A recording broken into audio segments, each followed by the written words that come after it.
Que Dieu vous bénisse, que Dieu vous bénisse. Shalom à tous. Nous bénissons la vie de tous les élus et tous les saints, là où vous trouvez. Et tous ceux qui aiment la parole de Dieu, l'évangile éternel, l'évangile de Christ, l'évangile de la grâce que nous prêchons, l'évangile du temps de la fin qui prépare l'épouse à rentrer à la maison, qui parle de l'enlèvement de l'église. Nous préparons l'église de Dieu à entrer à la maison. Que Dieu vous bénisse. Cette terre-là n'est pas notre terre. Nous attendons notre cité avec ardent désir. Que Dieu vous bénisse. Ce qui nous retrouve, ce qui permet que nous retrouvons ce soir, bien-aimés frères et sœurs, c'est nos grands enseignements. Vous connaîtrez la vérité et la vérité vous affranchira. Vous voyez, voici le grand thème de Jean 8,32. Mais en bas de ce grand thème-là, nous venons toucher un sous-thème. Le premier miracle de Dieu, c'est le mariage. Que Dieu vous bénisse. Aujourd'hui, nous voulons apporter la lumière sur le premier miracle de Dieu qui est le mariage. Et après avoir révélé le premier miracle de Dieu qui est le mariage, nous allons enseigner que Dieu était le premier à se marier dans la prophétie. Et même a enceinté sa femme, a fait la lune de miel. Tout ça, nous allons vous expliquer pour que le peuple de Dieu puisse faire de vrais mariages dans nos assemblées, dans nos églises. Aujourd'hui, nous allons apporter plus d'explications prophétiques. Vous voyez ça avec des écritures, même dans la révélation, pour vous démontrer que le premier miracle de Dieu, c'est le mariage. Vous voyez ça? Et nous allons vous expliquer qu'est-ce que le mariage. Rapidement. Nous venons très loin, nous prenons Proverbe 18, à partir du verset 22. Là, je lis rapidement. Celui qui trouve une femme, vous voyez ça, trouve le bonheur, point virgule. C'est une grâce qu'il obtient de l'Éternel. Que Dieu bénisse sa parole. Vous voyez ce mouvement ici? Le Seigneur dit, celui qui trouve une femme, trouve le bonheur. Vous voyez le mouvement? Suivez bien ici. Celui qui trouve une femme, trouve le bonheur. Mais qui peut trouver la femme? Je vous ai dit qu'un enfant ne peut pas trouver, un immature ne peut pas trouver, mais celui qui trouve, c'est celui qui a l'œil. Vous voyez, qui peut voir. Nous allons démontrer ça. Mais on dit celui qui trouve une femme a trouvé le bonheur. Mais quel est ce bonheur-là? Vous voyez ça? Parce qu'il y a un point virgule. Le fait de trouver la femme, c'est ça le bonheur. Vous voyez? Point virgule, c'est une grâce. C'est-à-dire le bonheur est lié à la grâce qu'il obtient de l'Éternel, notre Dieu Tout-Puissant. Là, ici, je vais te faire comprendre. Regardez ici. Pourquoi nous disons que le premier miracle de Dieu, c'est le mariage? Proverbe, Salomon nous avait déjà dit ça. Il dit, celui qui trouve la femme, trouve le bonheur. Mais c'est où on peut trouver la femme? Voici ici où je viens poser le fondement, poser, vous voyez ça, cette doctrine-là, pour faire sortir la pensée de Dieu. Celui qui trouve la femme, trouve le bonheur. C'est-à-dire, la femme doit sortir de l'homme. Trouver la femme, c'est recevoir le premier miracle de Dieu. C'est l'homme qui trouve la femme. Et c'est pas ici, je viens te dire que quand l'homme trouve la femme, c'est trouver le premier miracle de Dieu. Parce que quand l'homme trouve la femme, c'est pour la marier. C'est pour l'épouser. Vous voyez ça? C'est pourquoi le Seigneur dit, celui qui trouve la femme, c'est pas pour causer, c'est pas pour plaisanter, pour travailler. Non. Quand tu trouves la femme, la première des choses, c'est pour la marier. C'est pourquoi Salomon dit, celui qui trouve la femme, a trouvé le bonheur. Donc nous disons que avant que le mariage physique soit manifesté, le premier miracle de Dieu qui est le mariage, c'est la femme qui est le miracle. Vous voyez ça? Parce que c'est quand il y a l'existence de la femme qu'on parle de mariage. S'il n'y avait pas Ève, s'il n'y a pas Sarah, s'il n'y a pas Rebecca, Rachel, s'il n'y a pas, comment on appelle ça, Marie, on ne parlera pas de mariage. Vous voyez ça? S'il n'y a pas l'église, on ne parle pas de mariage. Vous voyez? C'est pourquoi Salomon dit, c'est lui qui trouve la femme. Mais où peut sortir cette femme-là? Voici là où nous avons touché le où. Voici le où. Donc on dit, c'est lui qui trouve la femme. On ne peut pas trouver la femme partout. Parce que la femme, c'est ça le premier miracle. Mais la femme est liée au mariage. Parce que quand la femme sort, pour manifester le mariage. Vous voyez ça? Je suis venu ici pour pouvoir faire asseoir et aller maintenant au commencement pour vous révéler le premier miracle de Dieu qui était le mariage aussi. Vous voyez? Mais Salomon nous dit, c'est lui qui trouve la femme. Maintenant, nous voulons vous montrer où doit sortir la femme. Un homme, pour marier une femme, il faut que tu puisses la trouver. Mais la femme ne sort pas partout. Elle doit sortir dans un lieu qui est lié à l'homme. Vous voyez ça? Qui est lié à l'homme. Parce qu'il dit, celui qui trouve la femme a trouvé le bonheur. On n'a pas dit celui qui trouve des femmes. Vous voyez là? Là, je viens interpeller les gens qui sont dans la polygamie, qui essaient déjà de vivre. Non, si tu n'as pas bien compris Salomon, tu vas mal vivre. Salomon avait plusieurs femmes, mais on va t'expliquer le pourquoi. Ouais, Salomon a regretté. Je vais te révéler ça tout à l'heure. Mais Salomon, pour nous, il nous parle. Le mouvement de Salomon a une explication prophétique de toutes ces femmes. Vous voyez ça. Mais dans la doctrine, c'est tout un péché. Où il a eu ses plusieurs femmes. Mais dans la révélation, dans la prophétie, ça parle de nous, les nations. Vous voyez ça? Tout ça, on va vous expliquer. Mais il dit, c'est lui qui trouve la femme à trouver le bonheur. Le bonheur, c'est quoi? Il faut qu'on vous explique dans le langage de Dieu. Le bonheur, là, c'est quoi? Nous allons toucher ça prochainement. Et puis on dit, c'est une grâce, vous voyez ça, qu'il obtient de l'Éternel. Vous voyez ça? C'est une grâce qu'il reçoit de l'Éternel. Nous voyons les deux dispensations ici. Nous voyons la grâce et la loi. Parce que même ici, dans Proverbe, Salomon est provisé, il parle de la grâce. Vous voyez ça? Or, la grâce prend vie à partir de la mort de Jésus et à partir des actes des apôtres où les apôtres vont être visités par le Saint-Esprit. Mais il avait déjà prophétisé ça. Nous disons que l'homme même, quand tu reçois la femme pour manifester le miracle, toi, la femme, c'est la loi et le témoignage. C'est la grâce et la loi. Vous voyez ça? Mais celui qui n'a pas compris ces choses-là, tu vas faire un faux mariage, frère. Le premier miracle de Dieu, c'est le mariage. Là, je vais aller vite pour prendre notre écriture. Ici, on va bien déchiffrer ça après. On va vous expliquer. Il dit, celui qui trouve une femme trouve le bonheur. Le bonheur, c'est quoi? Vous voyez ça? C'est une grâce qu'il obtient. Vous voyez ça? Que Dieu vous bénisse. Je vous avance. Le bonheur, regardez, je prends Ecclésiaste rapidement. Ecclésiaste 7. Je prends à partir du verset 28. Voici ce que mon âme cherche encore, que je n'ai point trouvé. J'ai trouvé un homme, vous voyez ça? Entre mille. Mais je n'ai point trouvé une femme entre elles toutes. Que Dieu bénisse sa parole. Salomon dit, il a trouvé un homme. Entre les 1000, lui, il a trouvé un homme. Mais, ce que son âme cherche, parmi elles toutes, il n'a même pas trouvé une. C'est-à-dire que sa femme de vie, la femme qui va lui donner le bonheur, par qui la grâce de Dieu sera manifestée. Il n'a pas eu ça. Vous voyez, quand vous voulez copier les Salomon dans la lecture, frère, Salomon vient nous dire que parmi toutes ces femmes qu'il a mariées, il n'a pas trouvé le premier miracle de Dieu qui est la femme qui est liée au mariage. Vous voyez ça? Mais quand tu trouves cette femme, directement ta pensée c'est le mariage. C'est pas le copinage, le concubinage, non.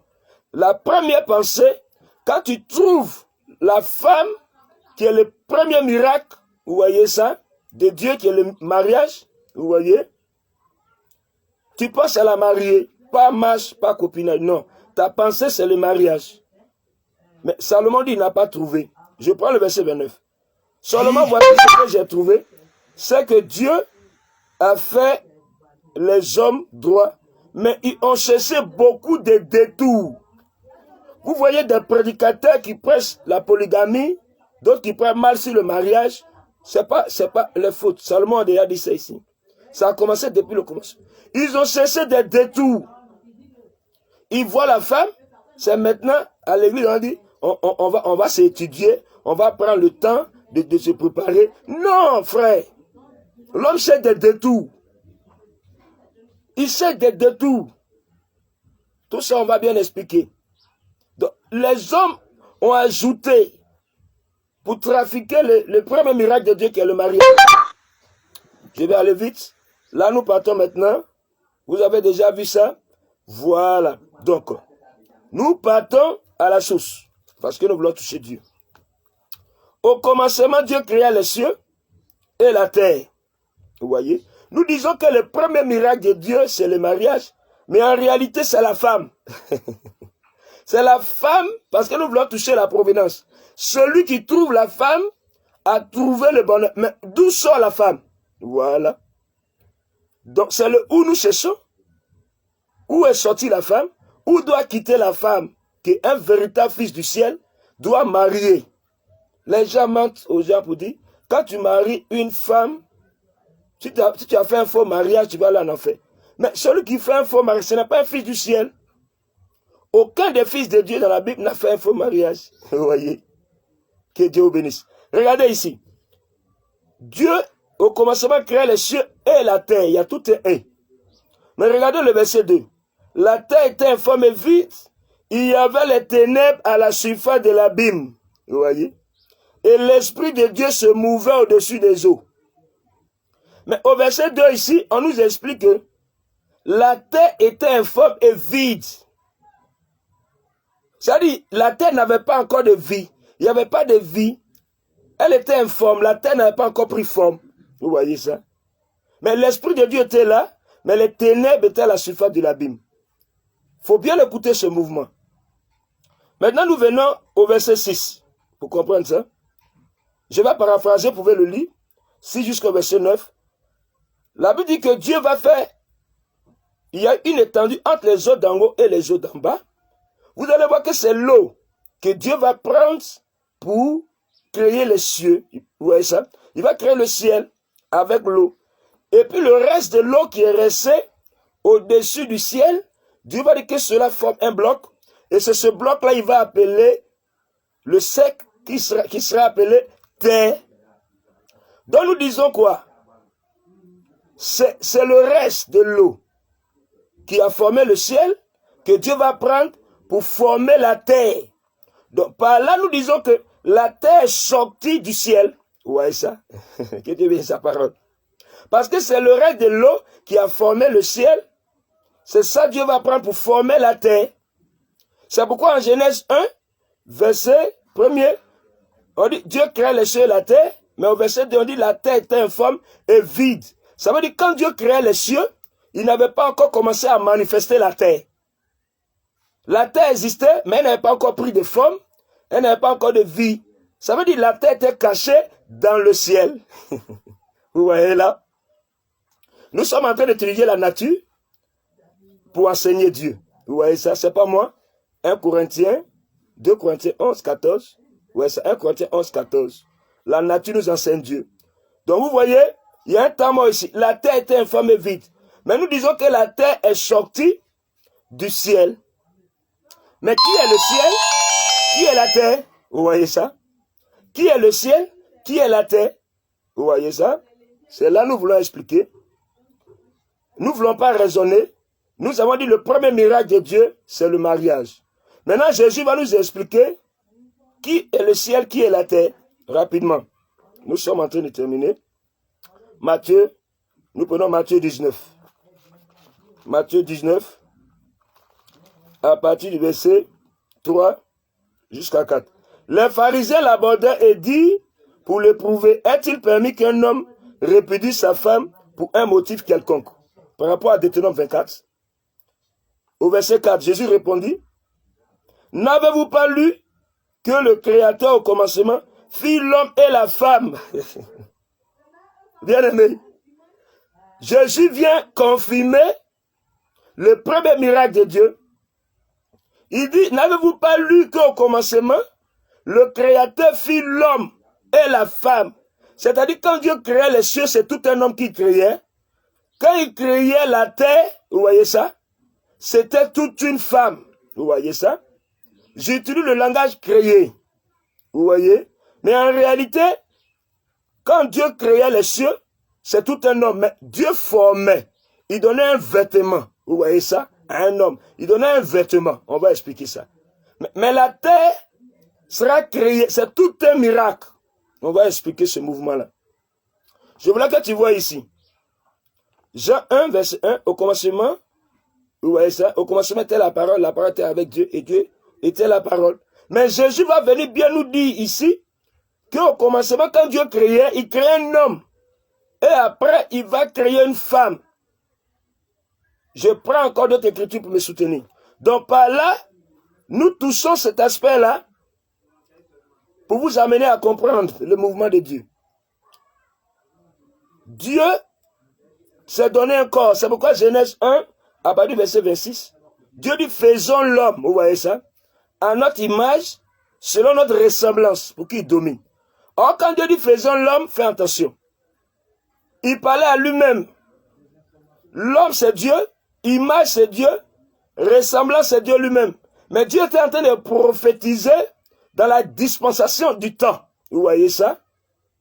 En réalité, de 3 temps, vous voyez, il est, ou les 3 temps que je peux expliquer, que Ecclésiaste 1, 9 dit, ce qui a été, et ce qui est, et c'est ce qui sera. Il est le même hier, aujourd'hui et éternellement. Donc quand il dit faisons l'homme, c'est-à-dire dans hier, c'est lui l'homme. Le aujourd'hui, c'est lui le Fils qui vient accomplir. Ressemblant, c'est ça le Saint-Esprit qui est avec nous. Vous voyez ça?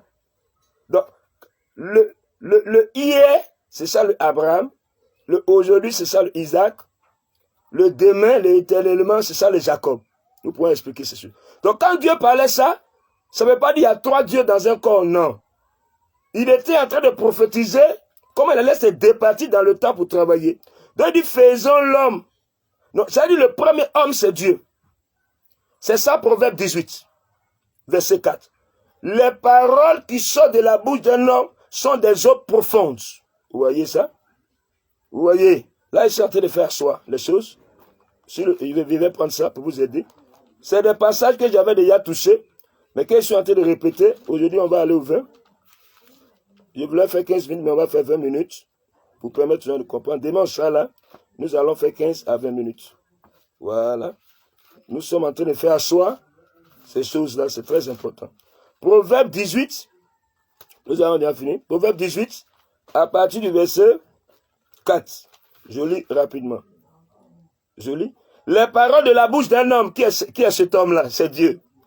Les paroles de la bouche d'un homme sont des eaux profondes. Tu vas me dire comment tu peux dire que c'est Dieu. Les paroles de la bouche d'un homme sont des eaux profondes. Nous sommes en train de déchiffrer que les cieux, c'est tout un homme. Vous voyez ça? La source de la sagesse est un torrent qui jaillit. Tu vas dire comment?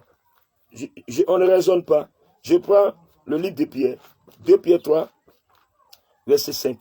2 Pierre 3, verset 5. Il veut ignorer en effet que des cieux existaient autrefois par la parole de Dieu. Les cieux existaient autrefois par la parole de Dieu. Vous voyez ça? De même qu'une terre tirée de l'eau est formée au moyen de l'eau. Vous voyez ça? Ça veut dire, les cieux existaient par la parole de Dieu. Bien vrai que lui-même, il s'est formé un corps.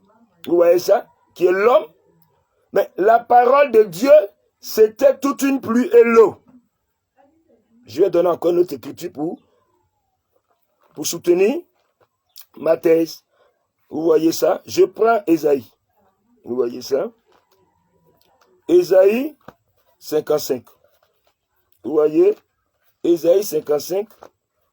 Je prends à partir du verset. Après verset 8, ça m'arrange. Je vais vite. Ésaïe 55. Je prends à partir du verset Je prends à partir du verset 8. Car mes pensées ne sont pas vos pensées et vos voix ne sont pas mes voix, dit l'Éternel. Autant les cieux sont au-dessus de la terre, autant mes voix sont élevées au-dessus de vos voix. Et mes pensées au-dessus de vos pensées. Comme la pluie et la neige descendent des cieux. Vous voyez ça? Je vous ai dit, les cieux, c'est tout un homme, vous allez voir ici. Et ne retourne pas sans avoir arrosé, fécondé la terre et fait germer les plantes. Sans avoir donné la semence au semeur et du pain à celui qui mange. Écoutez le verset 11. Ainsi en est-il de ma parole. Vous voyez ça? Ainsi en est-il de ma parole qui sort de ma bouche. Vous voyez ça? Elle ne retourne pas à moi sans effet.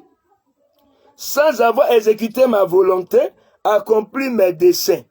Donc Dieu utilise la nature pour se révéler. Il dit la pluie et la neige qui descend. En réalité, les choses, c'est lui, l'homme. C'est ça, Proverbe 18, verset 4. Les paroles qui sortent de la bouche d'un homme sont des eaux profondes. Donc l'homme, c'est ça Dieu, les cieux. La parole, la pluie et la neige qui descend, ce n'est rien que la parole qui est la sémence. Vous voyez ça? Qui est la sémence. Donc quand Dieu créait les cieux, c'était lui l'homme. Vous voyez ça? C'est pourquoi on dit Dieu créa les cieux et la terre. Donc je t'ai révélé ce mouvement. Les cieux et la terre, vous voyez ça? Les cieux, c'est ça Dieu. La terre, c'est ça la femme. Bien aimé, il y a beaucoup de choses à expliquer. Nous sommes déjà à 21, vous voyez. Mais pour vous faire comprendre quoi, nous allons continuer ça demain. Il y a beaucoup de choses. Quand nous sommes très longs, les gens ont du mal à comprendre ces choses. C'est des enseignements profonds. Et nous voulons mettre encore une lumière ici. Regardez là. Donc, Dieu créa les cieux et la terre. Au verset 2, on dit la terre était informe et vide. Nous voulons mettre l'accent. Ça veut dire que quand Dieu s'est donné une forme, s'est créé, on peut utiliser ce langage créé, mais en réalité, Dieu lui s'est pas créé, Dieu s'est formé un corps. Vous voyez ça? Voilà. Dieu s'est formé un corps, mais il va créer la femme. Là, on peut expliquer le pourquoi de créer la femme. On va expliquer cela. Donc, on dit au verset 2, la terre était informe et vide. Vous voyez ça? Mais vous allez voir au verset 6 à 9, 10, que quand Dieu va faire l'étendue entre les eaux, tu dois comprendre, je donne la première verset, les eaux, c'est ça Dieu. Selon Jérémie 2, verset 13, 12 à 13, Dieu dit, m'abandonnez-moi qui suis une source d'eau vive. Donc, vous voyez ça, c'est Dieu qui est l'eau. Vous voyez ça? Je donne ça parce que demain, on va bien marcher là-dessus. C'est Dieu qui dit, c'est moi la source d'eau vive. Quand tu prends Ésaïe 55, après verset, quand vous allez prendre Ésaïe 55, nous allons toucher ça même encore demain. Il va dire, vous qui avez soif, venez aux eaux. Vous voyez ça? C'est lui qui est l'eau. Vous voyez?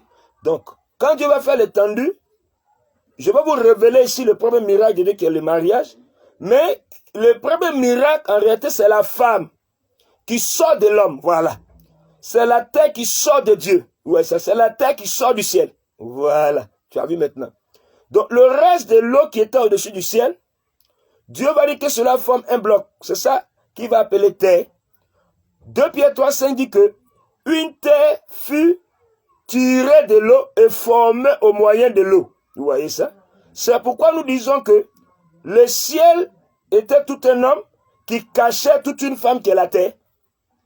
Donc, en réalité, l'eau qui était au-dessus, ce n'est rien que la côte de Dieu qu'il a pris pour former, vous voyez ça, pour créer, pour former la femme qui était la terre. Que Dieu vous bénisse. Vous voyez? Donc, le premier miracle, où provient la femme, elle sort de l'homme. Elle sort de Dieu. Vous voyez ça? Elle sort de Dieu. Vous voyez? Oh, Dieu, c'est qui? C'est lui l'eau. Le reste de l'eau qui était au ciel, c'est ça la côte de Dieu. Et cette côte-là, c'est ça, il va prendre pour former la femme. Et c'est ce même mouvement qu'il va répéter avec Adam. C'est celui-là, je vais te révéler pour mettre un point virgule. Vous voyez? Peut-être il doit te donner l'écriture par rapport à la terre. La terre, c'est ça la femme. Dieu utilise le langage par rapport à la terre. Vous voyez? Je vais te donner Ésaïe rapidement pour te révéler la terre. Voilà, il faut que dans cette écriture, pour que demain, on puisse aller vite. Ésaïe 62. Ésaïe 62. Je vais vite. Ésaïe 62, je lis, écoutez ici. À partir du verset 4. on ne t'appellera plus délaissé, on ne t'appellera plus ta terre désolation, mais on t'appellera mon plaisir est en elle, et on l'appellera ta terre épouse. Vous voyez ça? Car l'Éternel met son plaisir en toi, et ta terre aura un époux. Que Dieu bénisse sa parole. Vous pouvez continuer à lire. Donc la terre, c'est toute une femme. Vous voyez ça? L'Éternel, c'est lui les cieux. Vous voyez? Que Dieu vous bénisse. Voici ces choses que vous devez comprendre. La terre, c'est ça, le mouvement de la femme. Et demain, nous allons toucher la provenance encore avec plus d'explications. Nous voulons mettre point virgule ici. Vous allez voir que Dieu va répéter ça avec Adam. Vous voyez ça? Il répète ça avec Adam, où Dieu va faire dormir Adam et prendre la côte. Nous allons révéler ces choses fortement demain. Vous allez voir que Dieu ne fait que répéter les choses. Il faut avoir l'œil. Dans le premier miracle de Dieu, c'est la femme qui sort de l'homme. Voici la provenance. La femme doit sortir de toi. Donc quand Dieu dit, qui peut trouver une femme vertueuse, vous voyez là-bas? Pour trouver une femme vertueuse, ce n'est pas ailleurs, elle doit sortir de toi.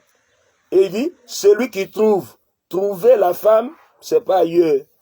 Tu dois la reconnaître parce qu'elle est sortie de toi. Nous allons te révéler. C'est ça le premier miracle de Dieu, qui est la femme, qui est liée au mariage. Que Dieu vous bénisse, que Dieu vous bénisse. Nous serons là demain à 13h00. Que Dieu vous bénisse. Partagez l'enseignement.